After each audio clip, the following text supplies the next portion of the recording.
How much do you need to save to buy a house in Southern California? This is Realtor James, and I'm going to walk you through step by step how much money you're actually going to need in order to not only put the down payment on the house, but to pay for all the closing costs as well. So figuring out how much money to save can be cut down to 4 easy steps. Step 1, you're going to want to figure out what neighborhood you want to live in.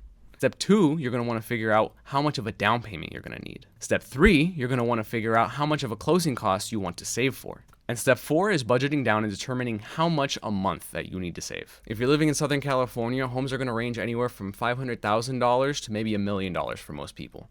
So to help narrow down trying to figure out how much money that you actually need, you're going to want to figure out what neighborhood you want to live in. If you know where you want to live, then you can narrow down exactly how much you need to save. For example, if you're looking for a house in El Monte, the price is about $750,000. But if you're looking for a house in Downey, the median sales price is actually closer to around $900,000. So looking at different cities and figuring out their price points are going to help you narrow down exactly how much money you need. I very much encourage you to go explore different cities. People might like the area that they're renting in now, but sometimes the home prices in that neighborhood are going to be exponentially more expensive than what you're paying in rent. That's why it's so valuable to go and look at other neighborhoods that may have similar things to offer. By doing this, you can save yourself a lot of money. There are so many small cities in Southern California that a lot of people don't know about, and you could be shooting yourself in the foot by marrying yourself to one specific city. So let's start with that down payment. The smallest down payment that you can have on a conventional mortgage is about 3%. Now, if you're going to be doing an FHA loan, you're going to be looking at 3.5%. Obviously, if you want to save more, that's even better, but let's stick with lower numbers for now. So now that you've narrowed down exactly how much your price point is, you can figure out what that 3% is. So let's stick with El Monte at $750,000, right? So 3% of $750,000 is going to be $22,500. Now this number seems like a very achievable goal. However, this is definitely not going to be the only expense you're going to have when purchasing a house. You also have to factor in what's called closing costs. Now these closing costs are going to consist of things like loan originator fees, credit report fees, appraisal fees, inspections, things of this nature, escrow fees, all of it.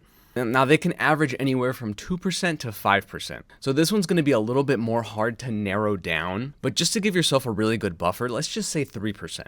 So now you're looking at 3% for the down payment and 3% for your closing costs.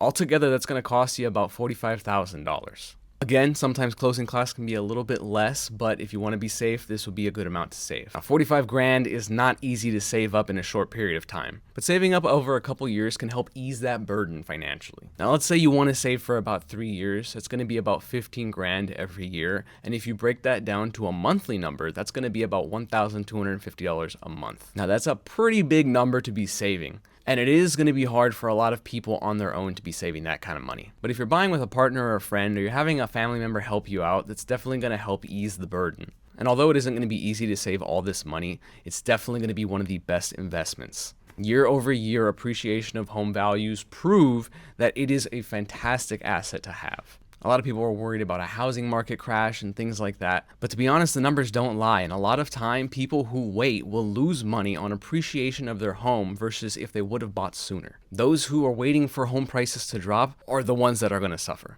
I know more than a handful of people that wanted to wait for housing prices to drop, and now they can no longer afford a house. Spending that money on something else, and now their dream of owning a home is completely gone. But doing this little bit of math and helping narrow down where it is you want to live and how much you're going to have to save can really help propel you towards owning a home. For some people, it's actually a lot more achievable than they think. And again, the numbers that we use are just rough numbers. You can find homes for much cheaper in Southern California. Some neighborhoods average about $500,000. The further east you go, you're going to find even more of a bang for your buck. I hope you guys found this video helpful. Be sure to like and subscribe for more real estate content.